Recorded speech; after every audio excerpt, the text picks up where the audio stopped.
ഫീഡിങ്ങിന്റെ ഒരു ഇമ്പോർട്ടൻസ് എന്താണ്? അതെ, ഓഗസ്റ്റ് 1 മുതൽ 7 വരെ നമ്മൾ വേൾഡ് വൈഡ് ആയിട്ട് ബ്രസ്റ്റ് ഫീഡിങ് വീക്കായിട്ടാണ് സെലിബ്രേറ്റ് ചെയ്യുന്നത്. സോ അതൊരു സിംഗിൾ ഡേ അല്ല, ഒരു വീക്കായിട്ടാണ് നമ്മൾ സെലിബ്രേറ്റ് ചെയ്യുന്നത്. സോ അതിൽ നിന്ന് തന്നെ നമുക്ക് അത് എത്രത്തോളം ഇമ്പോർട്ടൻ്റ് ആണെന്നുള്ള കാര്യം നമുക്ക് മനസ്സിലാക്കാൻ സാധിക്കും. സോ WHO യുണിസെഫും അതുപോലെ തന്നെ ഹെൽത്തിൻ്റെ അണ്ടറിൽ വരുന്ന ഒരുപാട് മിനിസ്ട്രീസും IAPയും എല്ലാവരും കൂടെ ഒന്നിച്ചാണ് ഈ വീക്ക് നമ്മൾ സെലിബ്രേറ്റ് ചെയ്യുന്നത്. സോ ഈ വർഷത്തെ മോട്ടോ എന്ന് പറയുന്നത് bridging the gap of breast feeding ആണ്. അതായത് നമ്മൾ ബ്രസ്റ്റ് ഫീഡിങ്ങിൽ ഉണ്ടാകുന്ന അമ്മയ്ക്കും കുഞ്ഞിനും അതുപോലെ തന്നെ സൊസൈറ്റിയിൽ നേരിടുന്ന ഓരോ വ്യത്യാസങ്ങളും അതിലുള്ള ഗ്യാപ്പുകളും നമുക്ക് എങ്ങനെ നികത്താം എന്നുള്ളതാണ് ഈ വീക്കിൽ നമ്മൾ പ്രധാനമായിട്ട് സെലിബ്രേഷനിൽ ഇൻക്ലൂഡ് ചെയ്തിരിക്കുന്നത്. എപ്പോഴാണ് ഒരു കുഞ്ഞ് ജനിച്ചാൽ നമ്മൾ മുലപ്പാൽ കൊടുത്തു തുടങ്ങേണ്ടത്? അതുപോലെ തന്നെ ഈ സിസേറിയൻ കഴിഞ്ഞ ഒരു അമ്മയ്ക്ക് ഉടനെ തന്നെ മുലപ്പാൽ കൊടുക്കാൻ സാധിക്കും? ഒരു കുഞ്ഞ് ജനിച്ചു കഴിഞ്ഞാൽ ഉടൻ തന്നെ എത്രയും പെട്ടെന്ന് സ്റ്റാർട്ട് ചെയ്യാൻ പറ്റും അപ്പോൾ തന്നെ നമുക്ക് മുലയൂട്ടൽ ആരംഭിക്കാവുന്നതാണ്. അത് നോർമൽ ഡെലിവറി ആയാലും ഇപ്പോൾ സിസേറിയൻ സെക്ഷനല്ല, അതായത് ഓപ്പറേഷനോടെയാണ് നമുക്ക് കുഞ്ഞ് ജനിക്കുന്നതെങ്കിലും അതിൽ യാതൊരു തടസ്സമില്ല. നമ്മൾ എത്ര വേഗം ബ്രസ്റ്റ് ഫീഡിങ് സ്റ്റാർട്ട് ചെയ്യുന്നത് കുഞ്ഞിന് അത്രയും നല്ലതാണ്. അതുപോലെ തന്നെ നമ്മൾ എത്രയും വേഗം സ്റ്റാർട്ട് ചെയ്യുന്നതോടുകൂടി അമ്മയ്ക്ക് വീണ്ടും പാലുണ്ടാവാനായിട്ടുള്ള സാധ്യതകളൊക്കെ ഏറുകയാണ് ചെയ്യുന്നത്. സ്ഥിരമായി കേൾക്കുന്ന മറ്റൊരു സംശയമാണ് മുലപ്പാൽ തരുന്നില്ല എന്നുള്ളത്. അപ്പോൾ അതിന് പകരമായിട്ട് പലരും ഫോർമുല കൊടുക്കുന്നതായി കാണുന്നുണ്ട്. നമ്മൾ അതിനെപ്പറ്റി എന്താണ് പറയാനുള്ളത്? സോ നമ്മൾ ആദ്യം തന്നെ മനസ്സിലാക്കേണ്ട ഒരു കാര്യമുണ്ട്, നമ്മൾ കുഞ്ഞ് ജനിച്ചു കഴിഞ്ഞാലുടനെ അമ്മയ്ക്ക് വരുന്ന പാലിൻ്റെ അളവ് വളരെ കുറവായിരിക്കും. അതിന് നമ്മൾ കൊളസ്ട്രോൾ എന്നാണ് പറയുന്നത്. പക്ഷെ ശരിക്കും ആദ്യ ദിവസങ്ങളിൽ അമ്മയ്ക്ക് ഉണ്ടാകുന്ന പാല് കുഞ്ഞിന് മതിയാവുന്ന അത്രയും തന്നെയായിരിക്കും ഉണ്ടാവുക. ആദ്യത്തെ ആഴ്ചകളിൽ ട്രാൻസിഷണൽ മിൽക്കും അതിനുശേഷം 2 ആഴ്ചയ്ക്ക് ശേഷമാണ് മെച്യൂർ മിൽക്കും വരുന്നത്. സോ ഈ ഒരു മാറ്റത്തെക്കുറിച്ച് നമ്മൾ തീർച്ചയായിട്ടും അമ്മമാർക്ക് ആദ്യം തന്നെ നമ്മളൊരു അവയർനെസ് കൊടുക്കണം. സോ അങ്ങനെ നമ്മൾ കറക്റ്റായിട്ട് കൊടുത്തു കഴിഞ്ഞാൽ കുഞ്ഞിന് പാല് തികയുന്നില്ല എന്നുള്ള പരാതി നമുക്ക് ഒരു പരിധി വരെ ഒഴിവാക്കാൻ സാധിക്കും. അതുപോലെ തന്നെ ഫോർമുല മിൽക്കിൻ്റെ കാര്യം, നമ്മൾ പൊടിപ്പാല് കൊടുക്കുമ്പോൾ നമ്മളൊരു കാര്യം മനസ്സിലാക്കണം, അമ്മയുടെ പാലിനെ നമുക്ക് ഒരിക്കലും റീപ്ലേസ് ചെയ്യാനായിട്ട് സാധിക്കില്ല. കാരണം കുഞ്ഞിന് വേണ്ട എല്ലാ കാര്യങ്ങളും അമ്മയുടെ പാലിലുണ്ട്. അതുപോലെ തന്നെ നമ്മൾ ഒരിക്കൽ പൊടിപ്പാൽ കൊടുത്തു കഴിഞ്ഞാൽ നമ്മുടെ കുഞ്ഞുങ്ങൾ അമ്മയുടെ മാറിൽ സക്ക് ചെയ്യുന്നതിൻ്റെ അളവ് കുറയുകയും നമ്മൾ വീണ്ടും ബ്രസ്റ്റ് ഫീഡിങ് ഇനിഷ്യേറ്റ് ചെയ്യുമ്പോൾ ഫീഡ് ചെയ്യാനുള്ള ബുദ്ധിമുട്ടുകളൊക്കെ നമ്മൾ തീർച്ചയായിട്ടും കാണാറുണ്ട്. അപ്പോൾ അങ്ങനെ വരുമ്പോൾ അമ്മയ്ക്ക് വീണ്ടും പാലുണ്ടാവാനായിട്ടുള്ള സാധ്യതകളും കുറയുന്നുണ്ട്. അതുപോലെ തന്നെ ഫോർമുല മിൽക്ക് കൊടുക്കുമ്പോൾ ചിലപ്പോൾ കുഞ്ഞുങ്ങൾക്ക് വയറിളക്കവും ഛർദിയും അതുപോലെ തന്നെ ഭാരക്കുറവുകളും ഒക്കെ സാധാരണമായിട്ട് കാണാവുന്നതാണ്. ഇപ്പോൾ ഞാൻ പറഞ്ഞല്ലോ, ആദ്യം വരുന്ന പാലിൽ നമ്മൾ കൊളസ്ട്രോൾ എന്നാണ് പറയുന്നത്. അപ്പോൾ ആദ്യം വരുന്ന പാലിൽ ഒരു നിറവ്യത്യാസം കണ്ടുവരുന്നു. അപ്പം ആ പാല് കൊടുക്കാൻ പാടില്ല എന്ന് പറയുന്ന അമ്മമാരോട് എന്താണ് പറയുന്നത്? കുഞ്ഞ് ജനിച്ച ഉടനെ അമ്മയ്ക്കുണ്ടാകുന്ന പാലിനെയാണ് നമ്മൾ കൊളസ്ട്രോൾ എന്ന് പറയുന്നത്. അത് ശരിക്കും മുലപ്പാലിനെ അപേക്ഷിച്ച് നോക്കുമ്പോൾ നിറത്തിൽ ഒരു നേരിയ വ്യത്യാസം ഉണ്ടാവും. പക്ഷെ നമ്മളൊരു കാര്യം മനസ്സിലാക്കണം, ഈ ആദ്യമായിട്ട് ലഭിക്കുന്ന പാല് ശരിക്കും കുഞ്ഞുങ്ങൾക്ക് കിട്ടുന്ന ഒരു ഫസ്റ്റ് ഇമ്മ്യൂണൈസേഷൻ അല്ലെ വാക്സിനേഷൻ തന്നെ നമുക്ക് പറയാൻ സാധിക്കും. കാരണം അതിൽ കുഞ്ഞിന് ആവശ്യമായിട്ടുള്ള പോഷകങ്ങളും അതുപോലെ തന്നെ കാർബോഹൈഡ്രേറ്റ്സ്, പ്രോട്ടീൻ ഇവയൊന്നും അല്ലാതെ തന്നെ അതിൽ ഇമ്യൂണോഗ്ലോബുലിൻ എന്ന് പറഞ്ഞ ഫാക്ടേഴ്സും സൈറ്റോകൈൻസും എന്നിങ്ങനെ ഒരുപാട് ഘടകങ്ങളുണ്ട്.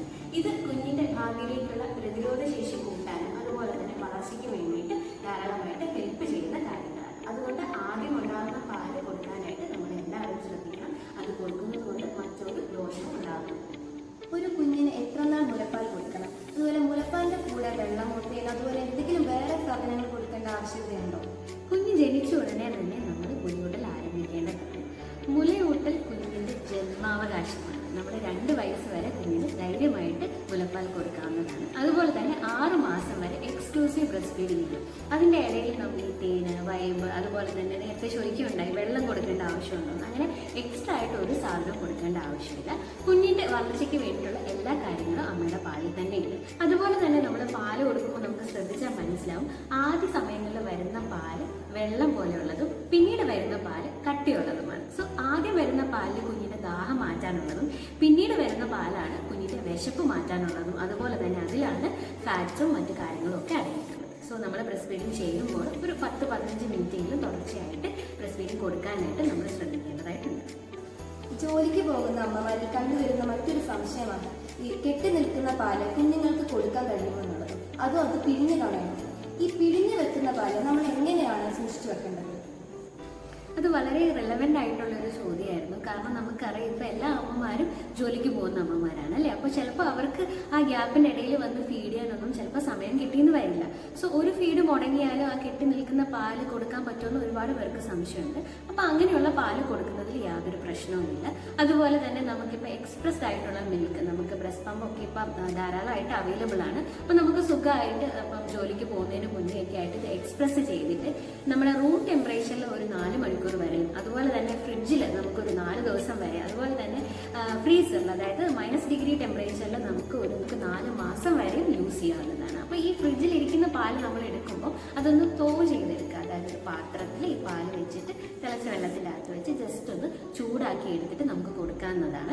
അങ്ങനെ എടുത്ത പാല് നമ്മൾ വീണ്ടും തിരിച്ച് ഫ്രിഡ്ജിൽ വെച്ച് യൂസ് ചെയ്യാതിരിക്കാനായിട്ട് ശ്രദ്ധിക്കേണ്ടതായിട്ടുണ്ട്. സോ പാല് നമുക്ക് ഒരു തവണ കൊടുക്കാൻ പറ്റിയില്ലെങ്കിൽ അത് നമുക്ക് വീണ്ടും ഫീഡിങ് തുടങ്ങുന്നതിലോ അല്ലെങ്കിൽ അത് പിഴിഞ്ഞു കൊടുക്കുന്നതിലോ യാതൊരു ബുദ്ധിമുട്ടും ഇല്ല. നമ്മളെ എല്ലാവരെയും ഞെട്ടിച്ചൊരു വാർത്തയായിരുന്നു ഈയിടെ ഉണ്ടായ വയനാട്ടിൽ ഉരുൾപൊട്ടൽ. അന്ന് പല മനുഷ്യരും നല്ല കുറേ പ്രവൃത്തികൾ ചെയ്തിട്ടുണ്ടെങ്കിലും അതിൽ ഏറ്റവും കൂടുതൽ ശ്രദ്ധ നേടിയ ഒരു വാർത്തയായിരുന്നു അമ്മമാർ നഷ്ടപ്പെട്ട കുഞ്ഞുങ്ങൾക്ക് മുലപ്പാൽ നൽകാനായി മുന്നോട്ട് വന്ന 2 കുട്ടികളുടെ ഒരു അമ്മ. അങ്ങനെ അമ്മമാർ നഷ്ടപ്പെട്ട കുഞ്ഞുങ്ങൾക്കോ അഥവാ മുലപ്പാൽ നൽകാൻ കഴിയാത്ത അമ്മമാരുടെ കുഞ്ഞുങ്ങൾക്കോ ഇങ്ങനെ മറ്റൊരു അമ്മ മുലപ്പാൽ നൽകുന്നതുകൊണ്ട് എന്തെങ്കിലും പ്രശ്നങ്ങളുണ്ടോ? സോ ഈ പോസ്റ്റ് വളരെ പ്രചോദനം നൽകിയ ഒരു പോസ്റ്റായിരുന്നു.